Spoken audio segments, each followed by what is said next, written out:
Hello, hello. Welcome to our book club episode of the week. So, we are kicking off a new book this week, and we're pretty excited. Our next book, or book that we're starting today, is The Homeschooler's Guide to Portfolios and Transcripts.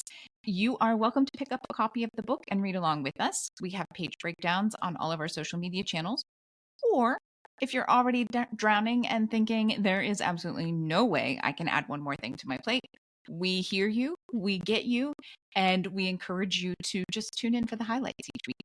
We're happy to talk about it. Exactly. Yeah. So you mentioned excitement over this book. I might be a little overly excited about this book. I don't know. I was reading it and I was just having kind of one of those moments. Like you'd think that I was like stoned or something, which I do not smoke weed anymore. But like back in the day, right? Like where you just like, oh my gosh, this is amazing. This is the best book I've ever read. I was like having one of those moments, but completely stone cold sober. Loved this book. Loved it. I'm like, we're only into chapter 3 and I'm like, this is wonderful. I don't know what it was, but I had a moment. Me and this book were good. I would like to take a moment though to talk about the size of the book. I feel a little bit like I'm in the 90s and this is a road map. Like, you know when you open a map and you're in the front seat and you're trying to like read the road map and it's taking up the whole front seat of the car and you're trying to figure out what is with the size of this book? Right? It's way bigger than my head. Yeah. Like, I do have to say the margins are really wide, which I'm a margin writer. Amanda's not. And so I do love that I can rant and get excited in the margins, and there's a lot of space for me there. But the size of the book feels so unwieldy to me. I'm like, who decided this was a great size to make a book? And then at one point there's a chart that starts on one page, but not at the top, and then continues on to the next page. And I'm like, with the size of this book, you couldn't have fit that freaking chart on one page. Like, yeah, you couldn't have made that work. So I am with you on that. That is weird.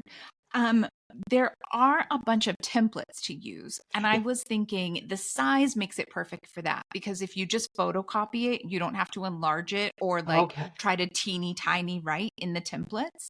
And I think I will probably use some of the templates. Now, I'm going to say I'm not nearly as excited about this book as Meagan. I think that the book is really written for an unschooler. And maybe that's why I like it so much. Yeah, and I can see why she's super, super stoked about it. I thought there were some useful things in it. I'm not disappointed that I've read it, but I felt like there was a lot of blah, blah, blah, blah in between really useful graphics. Okay, and I felt that way when we got into the sections about all the different types of portfolios. I was like, this is a little too macro for me. Like I ended up, I don't know if you noticed in our shared notes document, but there was like a whole section where I just wrote down nothing because I was like, I got the point, you know? Yeah. So yeah, but I really quite liked it. Maybe it's just, we talked about in the main episode this week that I've been having like a really rough week. And so maybe last night when I finally sat down, I got myself like a little bag of chips and I sat down with my book. Maybe it was like the first moment of peace I'd had all week. And so I was like, this is heavenly. I'm here for this, right? Like I was just in it for the experience. So I'm super excited. So much of it, I was like, oh, I bet Meagan's going to have a lot to say about this. And I think we're going to have really different comments. So it should be a good talk. There were a few points that I wrote down too. I don't know if you looked at my notes column at all, but there were a couple that I wrote down too where I was like, can't wait to hear what Amanda thinks of this, you know, because I was like, I don't think this is Amanda's cup of tea, like just a little particular section, you know, and I was like, so yeah, I think it'll be good. So we both have notes from the same page. Are they the same? Probably not. What do you have? No, they're not. We have so many times when they're on the exact same page and we took different chapter or different paragraphs. Totally different things.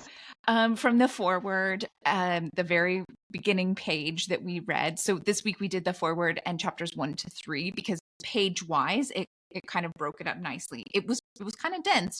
There was a lot there, but so yeah, that very first page, the quote was, "If you've been homeschooling any length of time, you have already started the portfolio and transcript process by keeping or archiving the artifacts of learning. Organizing all the formal and informal stuff of homeschooling into presentation pieces may seem like a daunting task." And I just like, yep.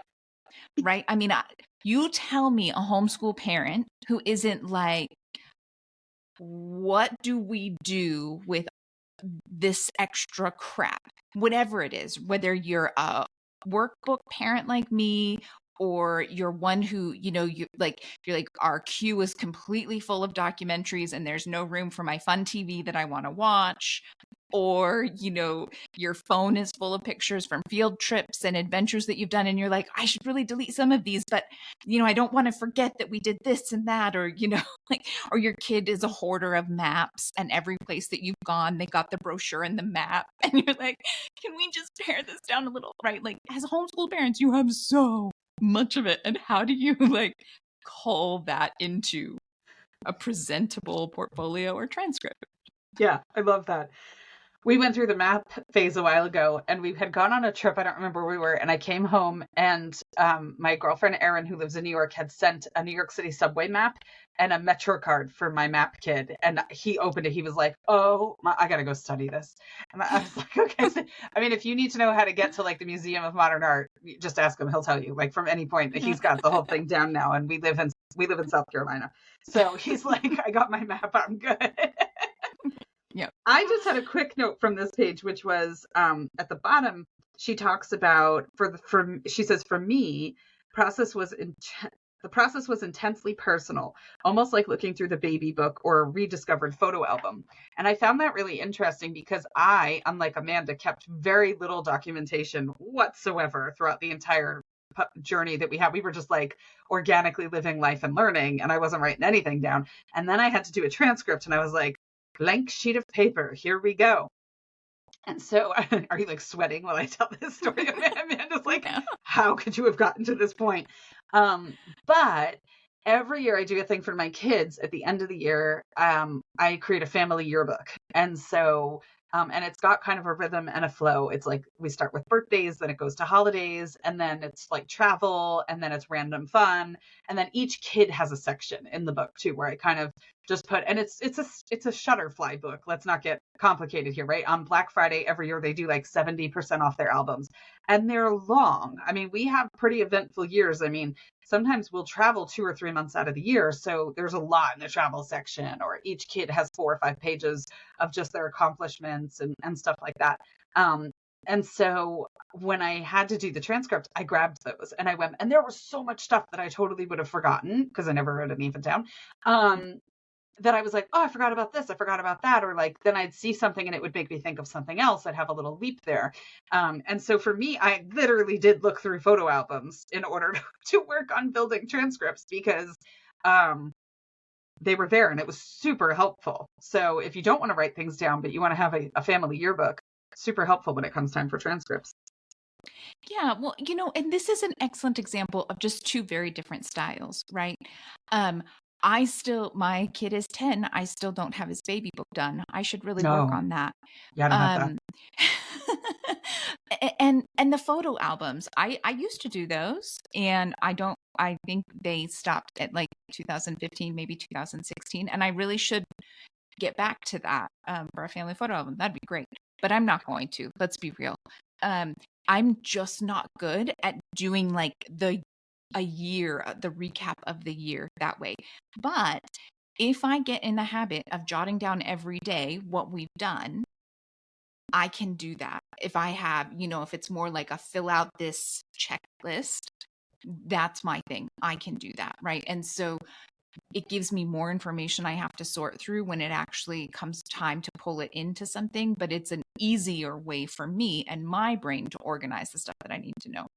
And there, you can do it my way, you can do it Megan's way, you can do it a million other ways in between. A variation of all of the above. Yeah. Yeah, exactly. It's all about the fact that, and I'll actually talk about that. That's a note I highlighted for later, but we can get back to the actual book. So next we've got the same. We both said on page 2. So on page 2, for me, I just really liked the graphics. So there's a lot of these pull-out text boxes that highlight a lot of stuff has been said. And so the page 2 one is just your personal portfolio. And it talks about what your personal portfolio is for: at-home use, self-discovery, improvement of instruction. And then it goes on to say personal portfolios have value even if never seen by anyone outside of the home. And I think there's some truth to that. Again, it's not my style, but I appreciated the way this book does that kind of layout. And I found that I put a lot of notes, annotated notes, on those pull-out boxes because it was easier for me to understand what I was supposed to be getting from that section. So I did really like that format of this book. I do like that. I think you got more out of it though than I did on page 2. So it's funny because at the start you said we're covering the forward and chapters 1, 2, and 3 this week. And I'm like, I messaged Amanda last night and I said, I don't think there's any way I'm getting through the forward and chapters 1, 2, and 3 during our allotted time tomorrow. I'm like, I think this is going to be a to be continued mini series about it because I have a lot. So, okay, I'm going to hold up my giant sized book, my billboard sized book, if you happen to be watching. Okay, so these are my notes, right? I mean, I've got the whole thing covered. So, okay, so I loved the fact there's a thing here, and I feel like this fits perfectly with our podcast. On page 2, it says, homeschooling isn't idyllic. There are tough times as well as good ones. At some point during your adolescence, you're probably going to question homeschooling. Am I really learning anything? Does homeschooling make sense? Is it all worth it? This is probably a signal that you need to make learning visible by creating a portfolio. A portfolio will help you see yourself, your skills, and your learning from another perspective. And so I thought for a couple of things, right?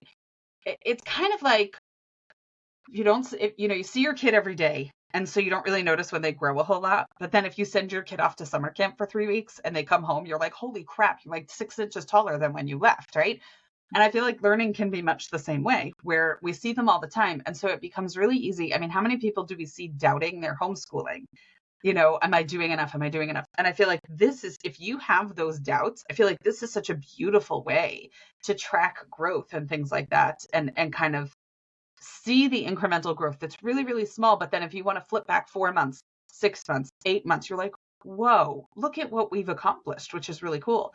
I mean, I had that recently for myself with something related to work, where I sat down to create kind of this comprehensive document of something.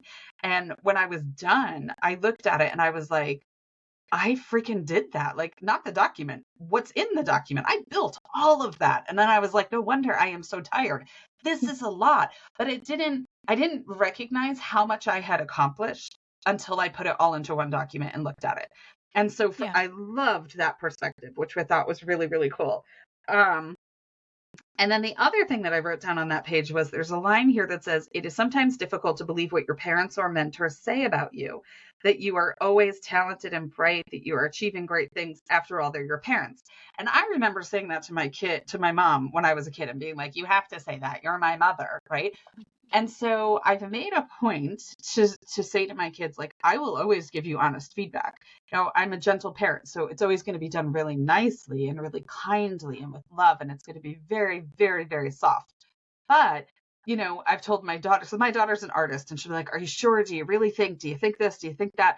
And I'm like, listen, girlfriend, I'm not going to let you walk out of here looking like a clown. If I really think you look like a clown, I'm going to tell you, right? Or, I'm not going to let you fall on your face and fail. If I think you've missed the mark, I'm going to tell you. It's going to be done in such a gentle way that you might not even know that's what I'm doing, but I'm always going to give you honest feedback. And I think there's that piece of it where if we give them honest feedback instead of always being like, you're just the best, like that's what we do with our dog. You're the best. Who's the cutest girl, right?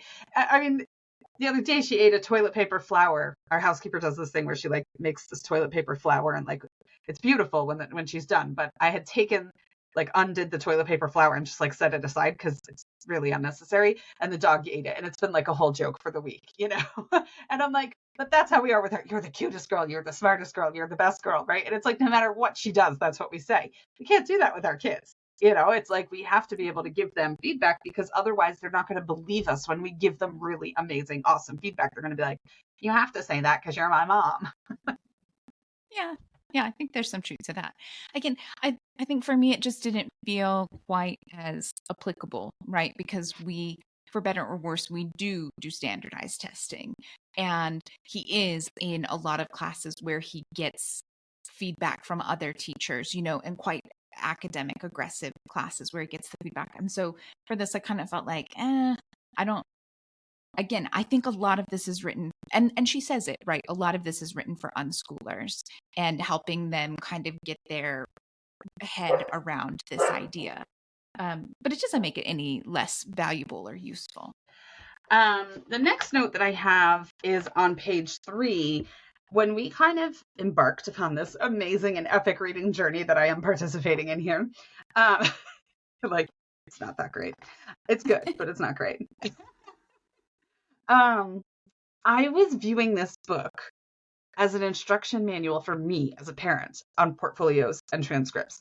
And I am loving the focus of kids keeping their own portfolios.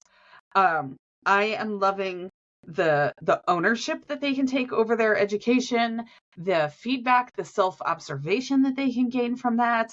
I am loving all of it. And I feel like there was some stuff on page 3 that just had me envisioning like a weekly kind of portfolio download between parent and kiddo.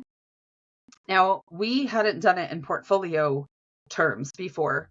Our kind of variation of that was vision boarding.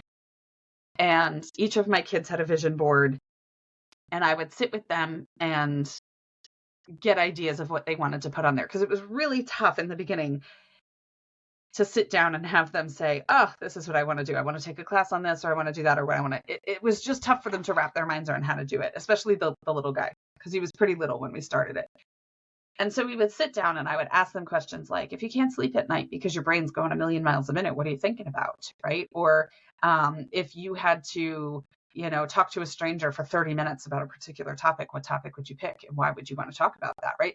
And those are the insights into the things that they value and that are important to them at that time. And they were young, so they're going to change. And then we would say, okay, well, how do you want to dig into some of those things? How could you answer some of the questions that you have that are keeping you awake at night? And we would do some of that stuff. And then we would have regular synchronization meetings about the vision board. How are we on progress towards these goals? Are they still goals? They're little. They don't have to be married to the goals, right? So are these still goals for you? And then they had an accomplishments folder. So when they would achieve something that was on there, or they felt like they had done it to their own satisfaction, it went in the accomplishments folder, which was basically our portfolio of things that we've done. But I loved kind of having those meetings where we would reassess what was on the board, we would add to the board, we would remove things. And so I loved the collaborative nature of the portfolios, the way she's describing them. That's not what I thought we were going to get from this book. So I was very excited. Yeah, I thought that sounded awful, but I also hate read-alongs. I don't homeschool. Oh yeah, I don't like those. Yeah, just, yeah. Okay, so my next An interesting read. I like it. So my next comment was on page 4. And the quote from that was, at times we can get stuck and see only what is going awry. We get caught in over-focusing on the problem. Portfolios can provide us with a wide-angle lens so that we can see the situation from a more objective perspective. And I think that's really true, right? It's a little easier for us because, like I said, I talked about it in our podcast earlier this week. We keep a really comprehensive portfolio that has a ton of work in it. And then from that, each month, 4 pieces get pulled out and submitted to our oversight teacher. So then we have a more culled experience. But because I have this giant binder for each year, it's really easy for me to look at something from the first month of the year and then something from the last month of the year and be able to see what a difference there is in that school year. And that is, that's just part of our homeschooling. That's how we do it. But I can see that if you aren't already doing that, it would be really easy to not see that progression and to not be able to easily just look back and go, oh, he's done so much better. Oh, I forgot that he was only doing this in math and now he can do this. Or I forgot that his writing was so crap. Like, look, now it actually got punctuation, like those kinds of things. And it is important, right? It's easy to get stuck in the weeds, and it's important to pull back and actually see the big picture of where the progress has been. And I like the fact that she, there were a lot of things in here that I thought, that's common sense, but sometimes you need someone to just say it. And so that was one of those. And I have quite a few quotes in my section of things that fall under that category, but it's important for someone to say it so you hear it. And if you're not going to read it, you'll hear me say it through the author. I like it. My next thought was just a really simple, basic one, which was on page 5. And it talked about the fact that in the teenage years, we become more of a facilitator of learning. And I liked the phraseology there because I feel like that's kind of the world that I live in now. So my kids take a whole bunch of classes and stuff, but they're very involved in choosing their classes. And they're, for the most part, self-managing their classes. I have no idea what day my 16-year-old has a test or an assignment due or anything like that for the college classes that he's taking.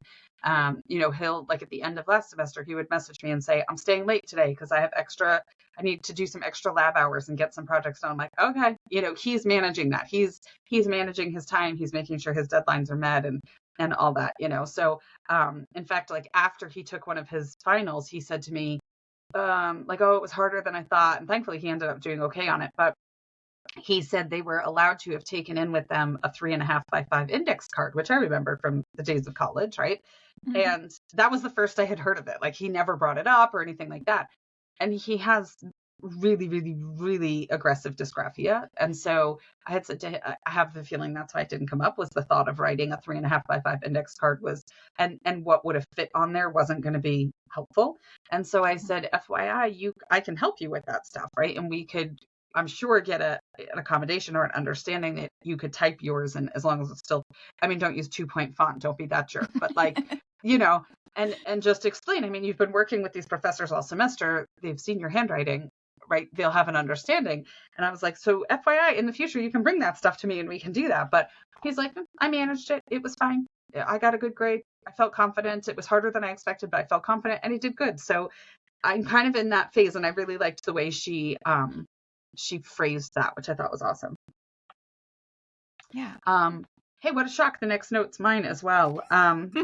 The next two. Tell us what you think. Really like the book. Okay. We were a little bit nervous about this book too, because we got the recommendation from John Holt's book that we didn't like, and it was listed in there as a resource, and it was like, oh, is this like a fruit of the poison tree thing? But I like it.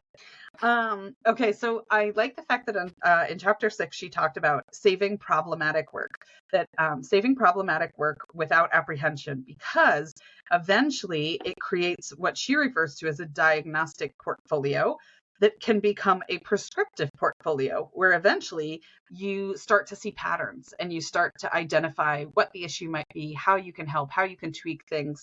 And I love that, because I feel like human nature is not, maybe it's just American culture, or we're more guilty of it than other cultures. I'm not entirely sure, but owning our faults, holding on to them, accepting them, or not even faults, but just weaknesses or less than stellar things, I don't feel like is a real strong suit for people, or especially in our culture. And so that there's value in those things and the ability to learn from them, and to kind of tweak the way we view those things, which I thought was really cool.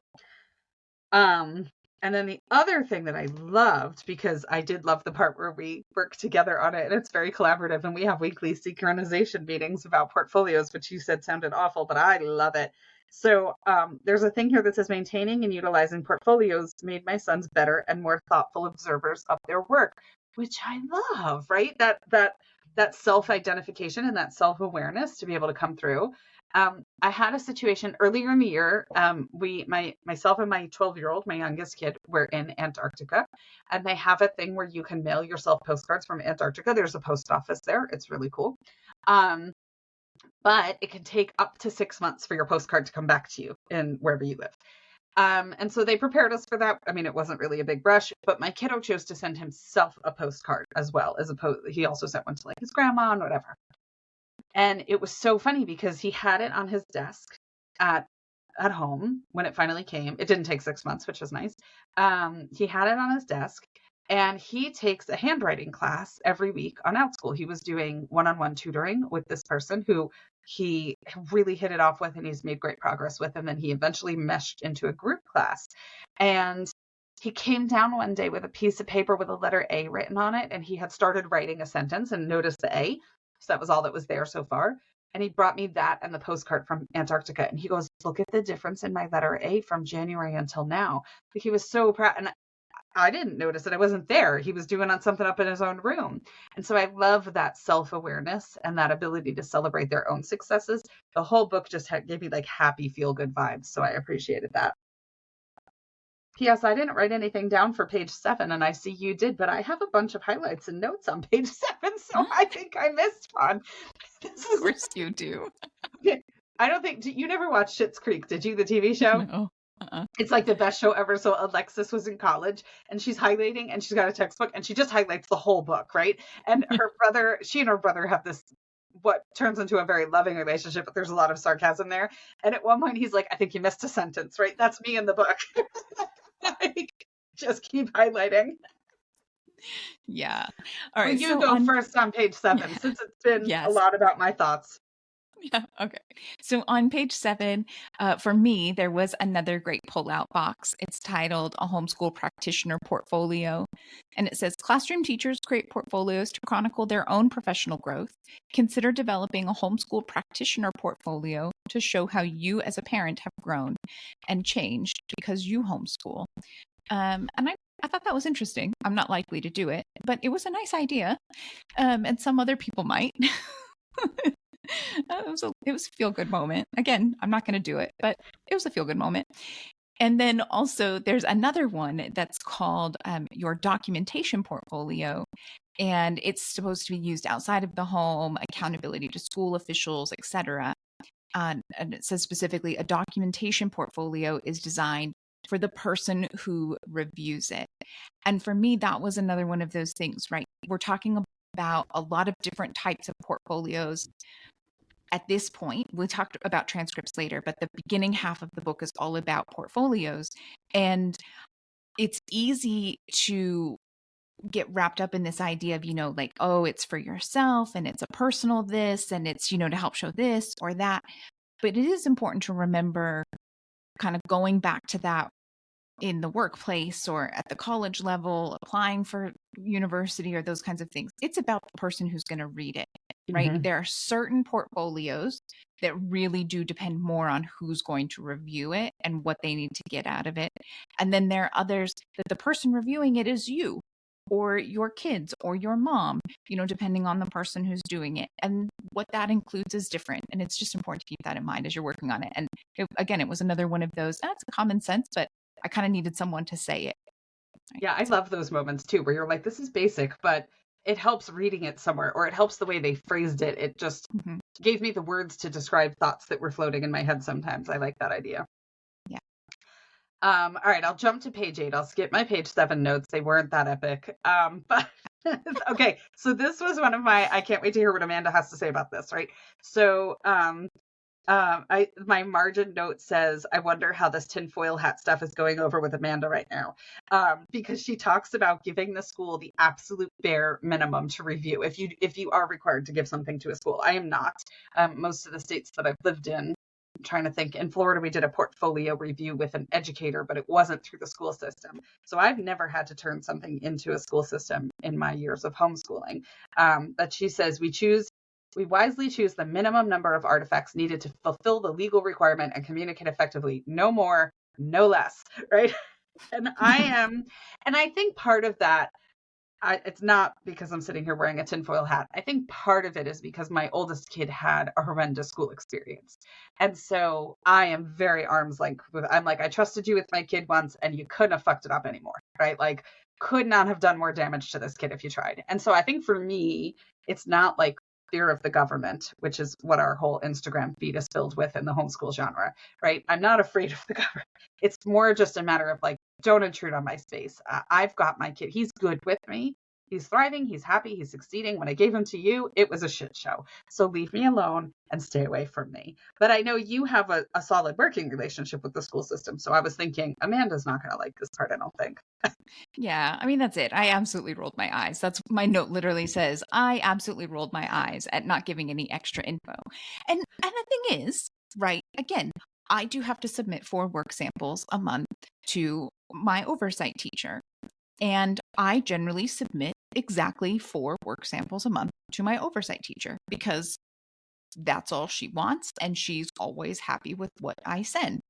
Every once in a while, I'll be like, I can't really decide between this written thing that we did and this other like worksheet that he did. So I'll send, maybe 4 or 5, and she can pick which one is her favorite to include.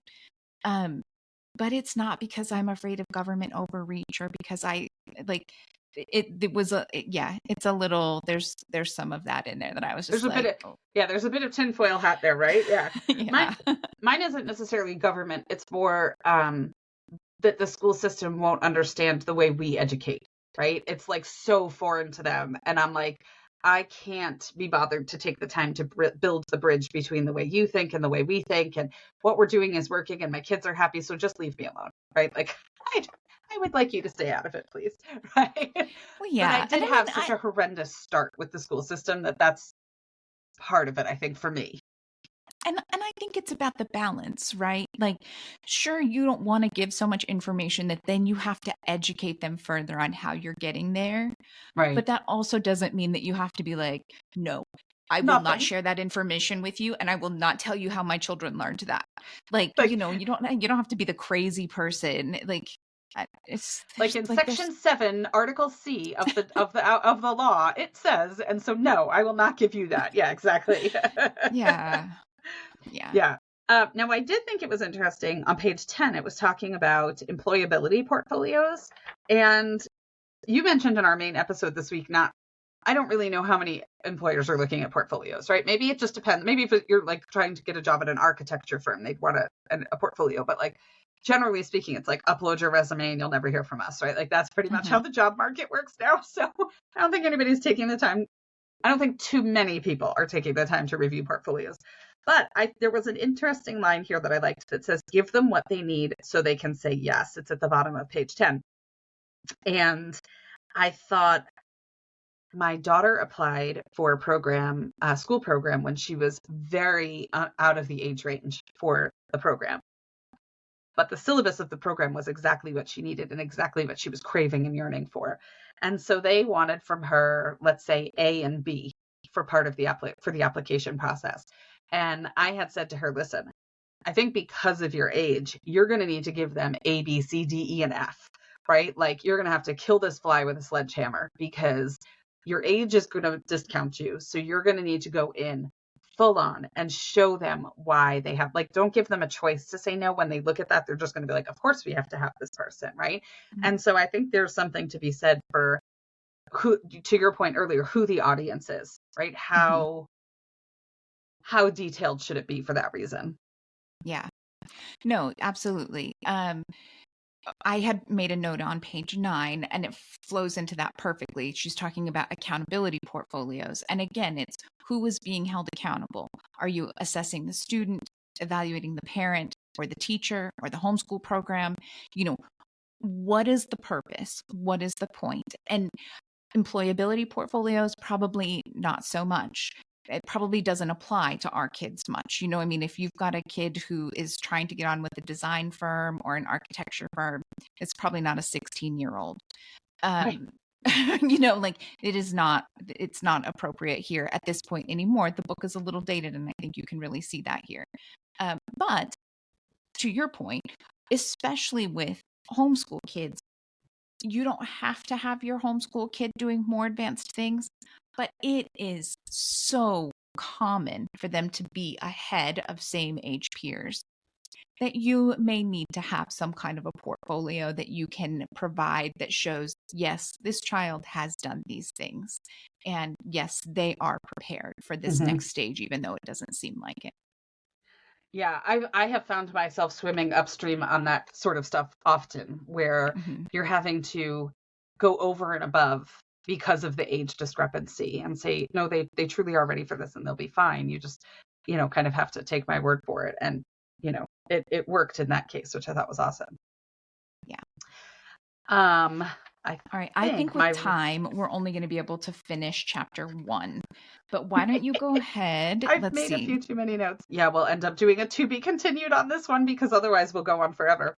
I will go on forever. Sorry, I just lumped you into my obsession with this book. I will go on forever. Love the book. I loved one of the little gray call out boxes at the bottom of page 10, where it says, when asked to produce artifacts and demonstrate or verify learning, make sure they are in a format and a language familiar to those reviewing the materials. And I love that because, and even for you, I mean, you learn so much through travel and museums and, all different sources and stuff like that. And there's people that just don't understand that, right? There's people that their view of education is, you get this textbook, you start at the beginning, you finish close to the end, or, you hit most of it. And that is how we learn this particular subject. And, even though we both approach homeschool differently, neither one of us are completely doing that for something. And so I feel like, for me, I've taken the onus on to just translate what I know we have accomplished into a language that makes sense for other people, as opposed to trying to put it in my language or my process and then try and explain it to them, where they're like, what? Mm-hmm. And so I really quite liked that component that was there. Yeah. And so I I mean, think I that agree. makes sense. Right. That thing of, you have to remember that most people don't have the same starting point as you. And so even for us, and I know the same is similar for you, right? We struggle with talking about, yes, I have a fourth grader. He's about to be in fifth grade. There's nothing he's doing that's at a fifth grade level, right? And what does that mean? Well, it means that we have to come up with arbitrary ways to describe things, like, well, he's taking this high school science class and, and he's probably in about seventh grade math, or whatever it is, like you have to kind of come up with the language that the people you're talking to know.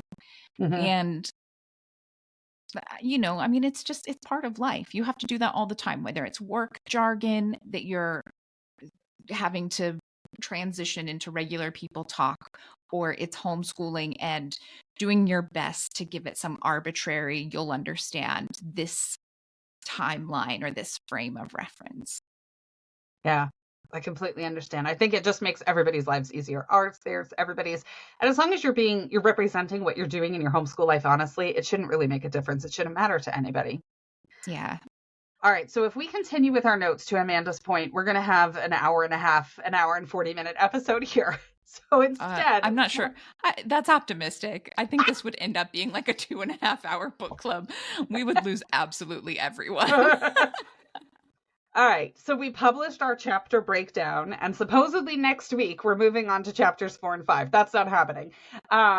Stick with us. We'll get there eventually. So next week we'll talk about chapters 2 and 3, and we'll just have 2 shorter episodes as opposed to 1 episode that feels like you're watching Gone with the Wind, right? And so we'll just make it a little bit more digestible. So this one will be a little shorter, and then next week we'll do 2 and 3 and try to keep it around the same length and still be able to get all of our thoughts and feelings about the book in. If you enjoy our content, we would be ever so grateful if you would give us a like or a follow on social media or wherever you're listening. Say hello, whatever. I mean, unfortunately, we live in this world where to grow and to welcome and to grow our community and welcome more people into our community, it's all about algorithms now, and it's all about likes and stats and whatever else. So come find us, hang out with us. We'd be ever so grateful. If you make us more visible, we'd be so tremendously appreciative, because it can be hard to find homeschool community. And if you're enjoying our content, there's a good chance other people will as well. And so the more visible we become, we'd love to welcome them into the community. So come join us and hang out with us. A like, a follow, a share, whatever. We're so happy. We're so glad you're here. It makes our day. When Amanda runs the stats for the podcast and sends them to me, I'm like, get out of town. So I know. Or when people try to join the Facebook group, you have to answer a few questions so we can make sure you're not a troll or an asshole. And I love it when they're like, yes, I absolutely do listen to your podcast. Like, I loved the last one about whatever. I'm always like, oh my gosh, it's my mom or my son or my cousin. It's someone I don't know, and they don't live in South Carolina, so they probably don't know Megan. Like, oh my gosh, this is so exciting. It does. It makes our day. It's kind of like that thing, like when you buy from a small business, somebody does a happy dance. It's kind of the same thing in podcast land. So, and you don't even have to buy anything. You just like something or join the Facebook group or whatever, and we will totally happy dance. Yep, absolutely. All right. So, We hope you'll join us for our next episode.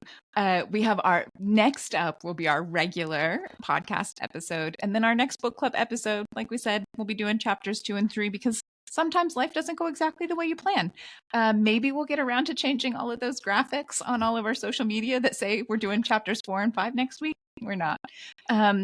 So yeah, please join us again. We look forward to talking to you. Yeah. This is going to take like 4 times. This book will take 4 times longer than we anticipated. But we would love for you last night to see if I could find Loretta to invite her on the podcast. I can't find anything on this woman. She's like an enigma. I can't find her online anywhere. Listen, if you were listening and you can find, if you're like one of those internet sleuths and you can find Loretta, send us her contact. I would totally invite her on for a Q&A. So you would. We'll be like stalking poor Loretta who wrote this book. But yeah, I found a couple of people with the same name, but I don't think any of them are her. So anyhow. All right. Well, so yeah, if you randomly know who she is because you've been around in the homeschool world long enough and hook us up. Meagan will be super, super happy. And I'll do my best to fix my face. All right. So with that, we're going to sign off and let you go. We hope you have a great week. Happy homeschooling. Happy homeschooling.